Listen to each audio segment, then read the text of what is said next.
बिस्मिल्लाहिर्रहमानिर्रहीम। अस्सलाम वालेकुम डियर स्टूडेंट्स।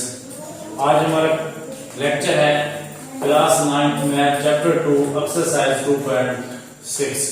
प्रीवियस लेक्चर में हमने पहले 4 क्वेश्चन किए थे। अब हमारे पास क्वेश्चन नंबर 5 है। क्वेश्चन नंबर 5 में हमने जो फाइंड करना है, इसका ए पार्ट है जी एक कॉम्प्लेक्स नंबर है, उसका कॉन्जुगेट मालूम करना है।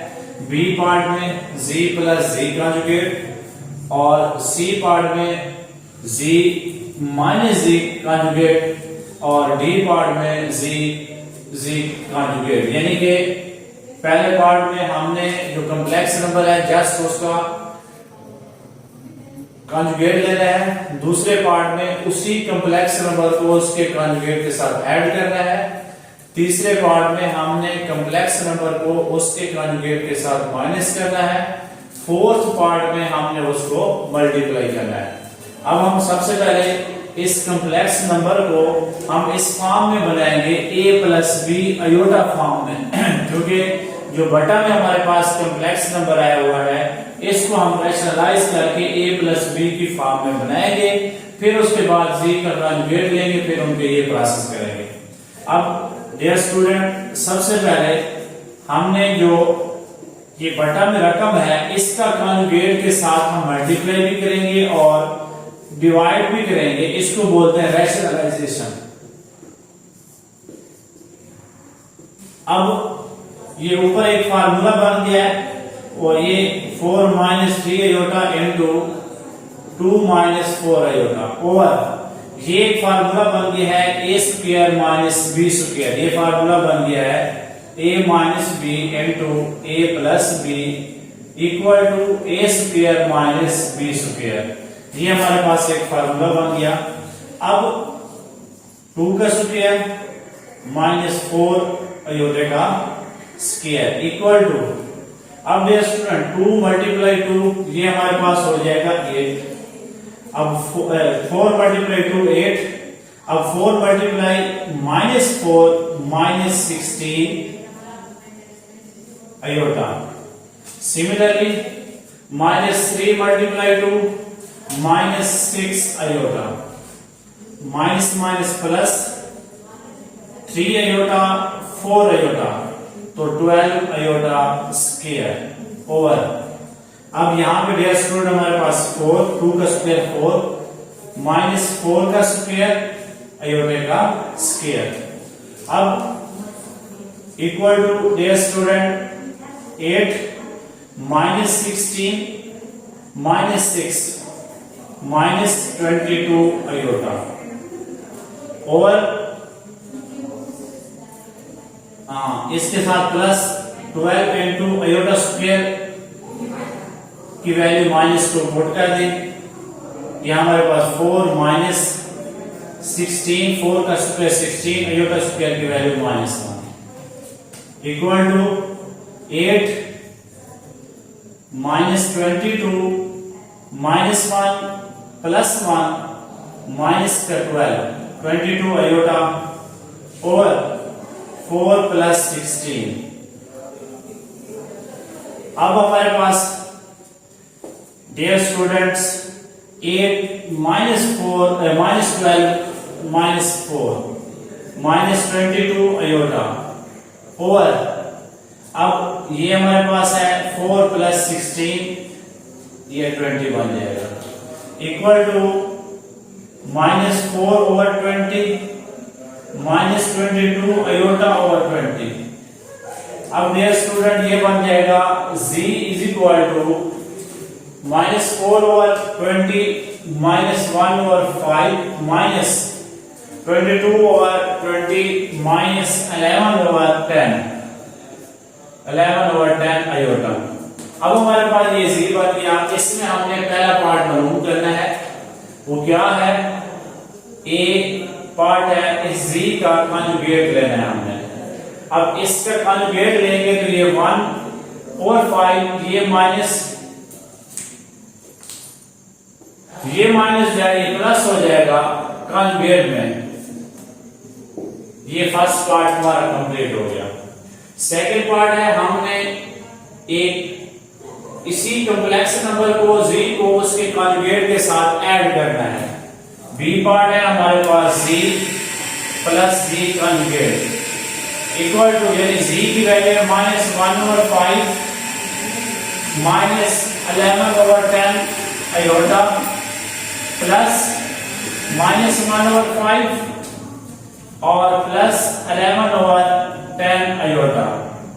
अब डियर स्टूडेंट्स, अब हमारे पास ये -11/10 है, ये प्लस 11/10, ये कैंसिल हो गया, ये -1/5 -1/5।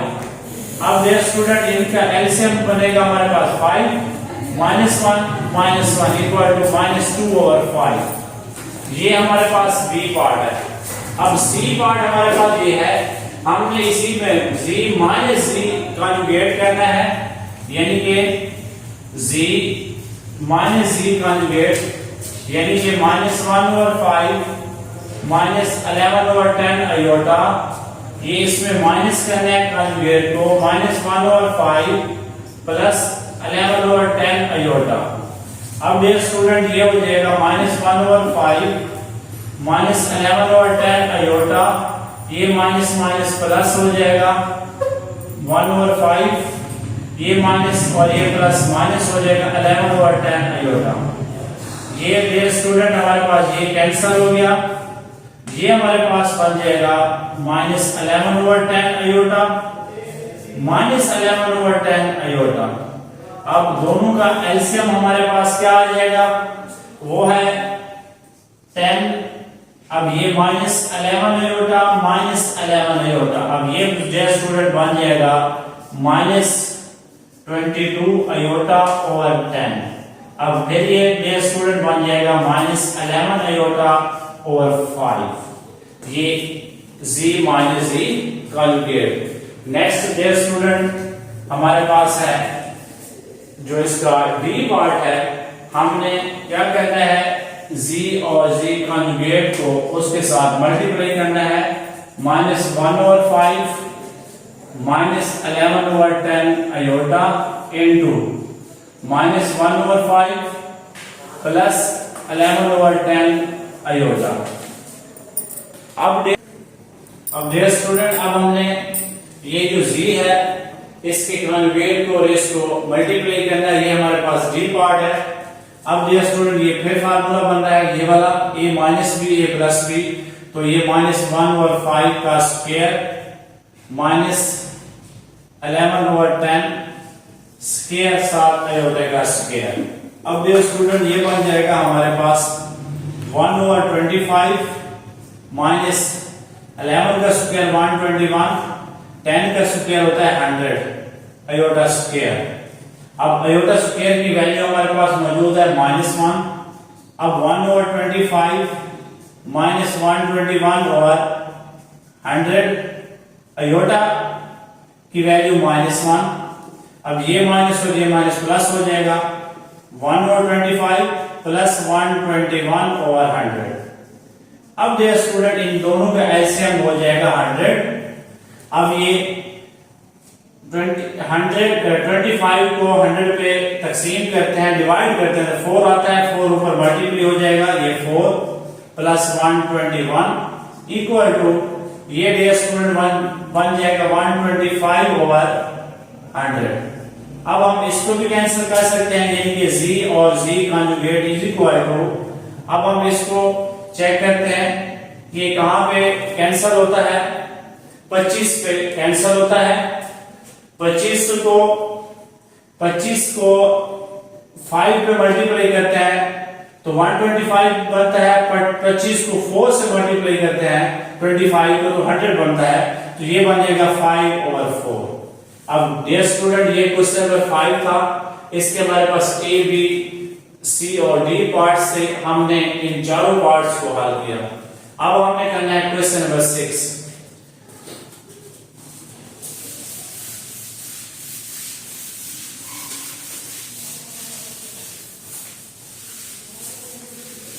रेस कर दें वो बंद है, क्वेश्चन नंबर 6 देख लीजिए। हाँ डियर स्टूडेंट, अब क्वेश्चन नंबर 6 है, इसमें हमें z एक कॉम्प्लेक्स नंबर है, ओमेगा एक कम्प्लेक्स नंबर है, ये दो कम्प्लेक्स नंबर दिए गए हैं, इसमें हमें फोर्थ पार्ट्स को दिए गए हैं, यानी कि फोर्थ पार्ट हमें दिए गए हैं, हाँ जी 6 पार्ट्स। तो इसमें हमने ये मालूम करना है। फर्स्ट पार्ट ये है हमारे पास कि z plus omega equal to z plus omega, यानी दो कम्प्लेक्स नंबर को ऐड करें फिर उसका कॉन्जुगेट लें इकट्ठे। उसकी राइट साइड है, पहले कम्प्लेक्स नंबर का कॉन्जुगेट लें फिर दूसरे कम्प्लेक्स नंबर का कॉन्जुगेट लें फिर उन दोनों को ऐड कर दें। अब हम देखते हैं डियर स्टूडेंट, अब हम इसमें पहले लेफ्ट हैंड साइड के अंदर हम z प्लस ओमेगा यानी z प्लस ओमेगा कॉन्जुगेट, इसमें हमें पहले चाहिए z प्लस ओमेगा, इनको ऐड करते हैं, उसके बाद इसके कॉन्जुगेट लेंगे। अब हमारे पास z क्या है, ये है 2 प्लस 3 आयोटा। अब ओमेगा क्या है 5 माइनस 4 आयोटा। अब डियर स्टूडेंट्स, जैसे कि हमने प्रीवियस लेक्चर में पढ़ा है, प्लस या माइनस में रियल पार्ट रियल से ऐड होता है या सब्ट्रैक्ट होता है, और इमेजिनरी पार्ट इमेजिनरी से ऐड होता है या सब्ट्रैक्ट होता है। इसी तरह 2 plus 5 7 plus 3 iota minus 4 iota minus iota. अब इसका हम कॉन्जुगेट लेंगे, z plus omega whole conjugate z plus 7 plus iota.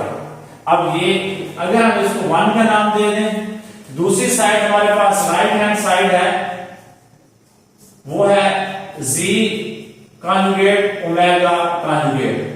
अब z कॉन्जुगेट ओमेगा कॉन्जुगेट, अब z का हमने कॉन्जुगेट लेना है, वो बनेगा 2 प्लस 3 आयोटा, 2 माइनस 3 आयोटा क्योंकि यहाँ प्लस है। अब ओमेगा का कॉन्जुगेट लेना है तो ये बन जाएगा हमारे पास 5 प्लस 4 आयोटा। अब डियर स्टूडेंट 2 प्लस 5 7, अब minus 3 iota plus 4 iota plus iota. अब ये इक्वेशन नंबर 2 बन गई। अब from 1 and 2, from 1 and 2 left hand side equal to right hand side. Dear student, यहां पे फिर एक रिजल्ट आ गया कि अगर दो कॉम्प्लेक्स नंबर को ऐड करें फिर उसका कॉन्जुगेट लें, वो इक्वल होता है अगर उन दोनों कॉम्प्लेक्स नंबर का अलग अलग कॉन्जुगेट लेके फिर उनको ऐड कर दें। ये हमारे पास एक यानी कि रिजल्ट बन गया z plus omega whole conjugate equal to z conjugate plus omega conjugate. Similarly dear student, अगर हम इन दोनों को ऐड करते हैं सब्ट्रैक्ट भी करते हैं, इसका दूसरा पार्ट ये है कि अगर हम इन्हीं दोनों को z माइनस, इन दोनों को पहले माइनस करते हैं फिर कॉन्जुगेट लेते हैं, इसकी राइट साइड में पहले इसका z का कॉन्जुगेट लेते हैं फिर ओमेगा कॉन्जुगेट लेके फिर हम इनको माइनस कर देते हैं, फिर भी हमारा जवाब दोनों साइड पे सेम आएगा। उसके बाद हमारे पास नेक्स्ट वही फॉर्म है, फोर्थ में भी मल्टीप्लाई करना है 3 में और फोर्थ में हमने इनको डिवाइड करना है। ये डियर स्टूडेंट हमारे पास ये सारे पार्ट मौजूद है। अब हमने जो सॉल्व करने हैं, मैं यहाँ पे जो सॉल्व करने जा रहा हूँ वो पार्ट नंबर 5 और फोर्थ करने जा रहा हूँ। पार्ट नंबर 5 में क्या है कि अगर आप z प्लस z कॉन्जुगेट को ऐड करते हैं फिर उसको आप डिवाइड कर देते हैं 1/2 से। 1/2 से जब डिवाइड करते हैं तो वो कहते हैं is a real part of z। अब हमने इन दोनों को पहले ऐड करना है z और उसके कॉन्जुगेट को, फिर हमने 1/2 से उसको डिवाइड करना है, फिर हम देखते हैं कि z का जो रियल पार्ट है वो 2 है, क्या ये 2 जवाब आता है। अब हम इसमें चेक करते हैं। अब डियर स्टूडेंट हम करने जा रहे हैं इसका 5 पार्ट, जो पार्ट नंबर 5 है 1/2 z plus z conjugate is a real number of, is a real number of या रियल पार्ट ऑफ z। ये हमारे पास है, वो कहता है कि अगर z एक कॉम्प्लेक्स नंबर को उसके कॉम्प्लेक्स नंबर से कॉन्जुगेट से हमने ऐड करना है, फिर हमने डिवाइड कर देना है 2 से, तो फिर उसी कॉम्प्लेक्स नंबर का रियल पार्ट आना चाहिए। अब हम इसमें z का जो कंजुगेट है वो क्या बनेगा, वो बन रहा है 2 माइनस 3 अयोटा। अब डियर स्टूडेंट हम पहले मालूम करेंगे z प्लस z कंजुगेट यानी कि 2 plus 3 iota plus 2 minus 3 iota. अब डियर स्टूडेंट ये इससे कैंसिल हो गया, ये बन जाएगा 4 यानी z plus z conjugate equal to 4। अब हमारी कंडीशन है 1/2 into z plus z conjugate equal to 4/2, ये कैंसिल हो गया, ये बन जाएगा 2। अब dear student z plus z conjugate equal to 2 के बराबर आ गया। अब जो कंडीशन थी कि अगर 1/2 को कॉम्प्लेक्स नंबर के कंजुगेट से ऐड करके फिर इसको एक z प्लस z कंजुगेट उसको डिवाइड करें 2 पे तो z का रियल पार्ट देता है, रियल पार्ट 2 है, इसका जवाब भी 2 आ गया। तो ये रिजल्ट हमारा ठीक हो गया कि हमने फाइंड कर लिया कि हम एक कॉम्प्लेक्स नंबर को उसके कंजुगेट से ऐड करें फिर 2 पे डिवाइड कर दें तो फिर उसी कॉम्प्लेक्स नंबर का रियल पार्ट आ गया हमारे पास। अब सिमिलरली इसका 6th पार्ट ये है, आपने इस कॉम्प्लेक्स नंबर को उसके कंजुगेट के साथ माइनस करना है, उसके बाद 2 अयोटा से डिवाइड कर देना है। फिर वो कहता है ये इस z का इमेजिनरी पार्ट दे, z का इमेजिनरी पार्ट क्या है 3। अब हम इसे चेक करते हैं क्या ये 3 जवाब देता है।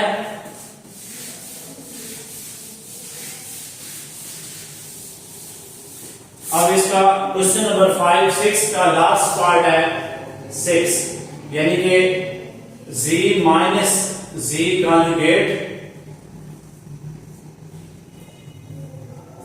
1/2 iota is the imaginary part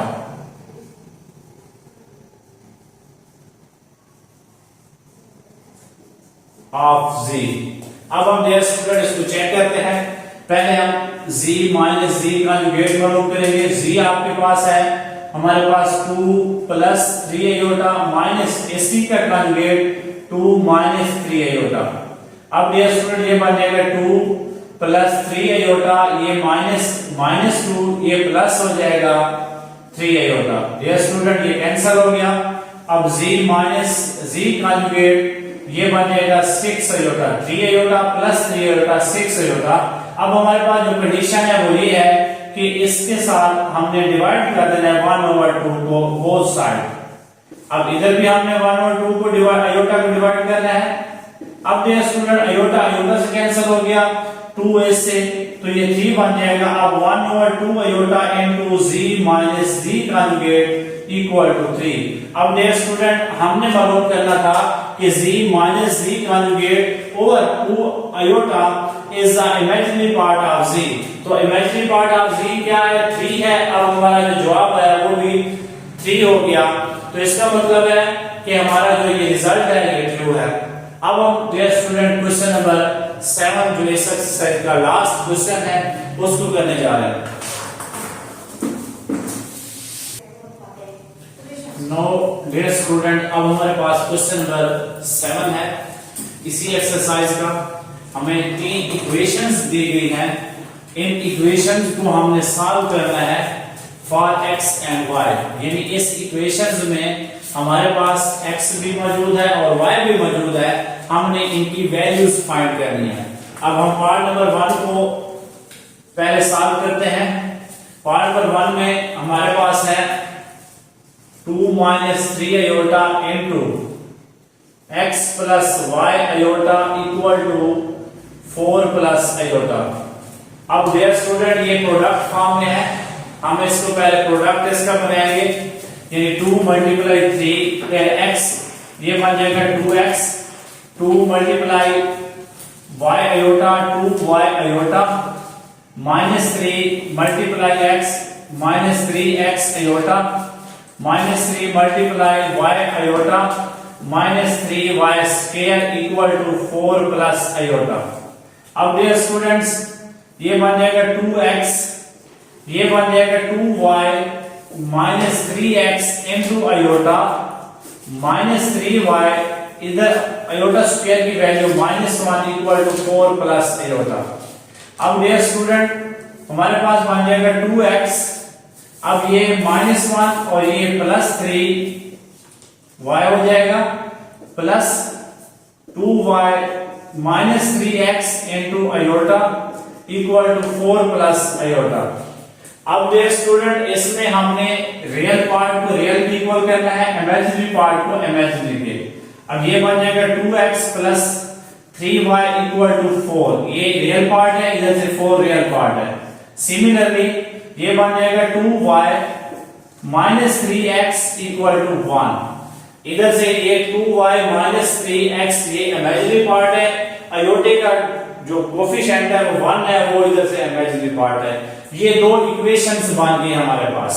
अब इन दोनों इक्वेशंस को से हमने x और y मालूम करना है, वो कैसे करेंगे, ये कर देंगे 3x plus 2y equal to 1। अगर ये इक्वेशन नंबर 1 है तो ये इक्वेशन नंबर 2 है। अब हमने इनके कोफिशिएंट कंपेयर सेम करना है, फिर प्लस माइनस करेंगे। डियर स्टूडेंट अगर हम इक्वेशन नंबर 1 को 3 से मल्टीप्लाई करें वो 6x बन जाएगा, इक्वेशन नंबर 2 को 2 से मल्टीप्लाई करें तो वो भी 6x बन जाएगा। तो इनके कोफिशिएंट सेम हो जाएंगे, इनकी जो साइन है उनको डिफरेंट करके हम कैंसिल कर सकते हैं। इसलिए हम इक्वेशन नंबर 2 को मल्टीप्लाई करेंगे से 2 से, तो जब इसको 2 से मल्टीप्लाई करेंगे ये बन जाएगी 4x plus 6y equal to 8। ये इक्वेशन नंबर 3 हमारे पास जे स्टूडेंट बन जाएगी। अब इक्वेशन नंबर 2 को भी हम हमने 3 से मल्टीप्लाई करना है डियर स्टूडेंट। 3 से जब इसको मल्टीप्लाई करेंगे ये बन जाएगा 6x plus 9y equal to 12। हमने इसको 3 से मल्टीप्लाई किया, अब ये इक्वेशन नंबर बन गई 3। अब इक्वेशन नंबर 2 को हम मल्टीप्लाई कर रहे हैं 2 से, इक्वेशन 2 को 2 से मल्टीप्लाई कर रहे हैं तो ये हमारे पास डियर स्टूडेंट बन जाएगा -6x plus 4y equal to 2। ये इक्वेशन नंबर बन जाएगी 4। अब डियर स्टूडेंट्स हमने इक्वेशन नंबर 3 प्लस करनी है इक्वेशन नंबर 4। अब इक्वेशन नंबर 3 क्या है, वो है 6x plus 9y equal to 12। Similarly equation number 4 क्या है, वो है -6x plus 4y equal to 2। अब जो स्टूडेंट ये कैंसल हो गई, अब ये हमारे पास बन जाएगा 13y इक्वल टू 14। अब y is equal to 14 over 13। अब डियर स्टूडेंट हमें y की वैल्यू मिल गई। अब हमने इसमें किसी भी इक्वेशन में y की वैल्यू पुट करके हमने x की वैल्यू फाइंड करनी है। अगर हम सपोज इक्वेशन नंबर 1 में y की वैल्यू पुट करते हैं तो ये डियर स्टूडेंट हमारे पास बन जाएगा 2x plus 3 into 14 over 13 equal to 4। अब डियर स्टूडेंट्स हमारे पास ये इक्वेशन बन गई 2x equal to 4 minus 3 multiply 14, 3 multiply 4 हमारे पास जो बनेगा वो बनता है 12, 3 मल्टीप्लाई 1 और एक 42, यानी 14 मल्टीप्लाई 3 जो बनता है 42 ओवर 13। अब ये स्टूडेंट ये हमारे पास बन गया 2x, इनका अब एलसीएम लें 13। अब 13 को 4 से मल्टीप्लाई करें तो ये 12 और ये 52 बन जाएगा। 13 मल्टीप्लाई 4 यानी 4 को 3 से मल्टीप्लाई करते हैं 12 आता है, फिर 4 को 1 से करते हैं 4 और एक जो रिमेनिंग इधर 12 वाला बच गया था वो 5 बन जाता है, यानी 4 मल्टीप्लाई 13 52 माइनस 42। अब 2x equal to dear student ये बन जाता है 10। अब 52 माइनस 42 10 ओवर 13। अब हमारे पास नेक्स्ट है, अब ये 2 दोनों साइड पे हमने डिवाइड कर देना है। अब ये कैंसिल हो गया। अब x इज इक्वल टू ये बन जाएगा हमारे पास 5 ओवर 13 5 ओवर 13। अब डियर स्टूडेंट, अब x की वैल्यू, y की वैल्यू है हमारे पास 14/13, y की वैल्यू, x की वैल्यू है 5/13। x is equal to 5/13, y is equal to 14/13। अब डियर स्टूडेंट्स, हमारे पास क्वेश्चन नंबर 2.6 का क्वेश्चन नंबर 7 है। हमने इक्वेशन को सॉल्व करना है x के लिए और y के लिए। हमने इस इक्वेशन को सॉल्व किया। सबसे पहले इसके प्रोडक्ट को हल किया, यानी कि हर नंबर को इसके साथ मल्टीप्लाई किया। फिर ये कॉम्प्लेक्स फॉर्म में आई, उसमें रियल पार्ट अलग किया, इमेजिनरी पार्ट अलग किया, दो इक्वेशंस मिली। फिर हमने उन दोनों इक्वेशंस के कोफिशिएंट कंपेयर किए। कोफिशिएंट कंपेयर करने के बाद हमने उनको ऐड किया। वहां से एक वेरिएबल की वैल्यू हमें मिली। जो वेरिएबल की वैल्यू मिली हमने किसी और इक्वेशन में पुट कर देनी है, फिर वहां से दूसरा वेरिएबल मिलेगा। अब इस इक्वेशन में हमारे पास एक वेरिएबल x था, एक y था, हमने दोनों की वैल्यू फाइंड कर ली। इसी तरह डियर स्टूडेंट, आप कुछ इक्वेशन नंबर 2 को भी हल कर सकते हैं और कुछ इक्वेशन नंबर 3 को भी हल कर सकते हैं। Thank you so much.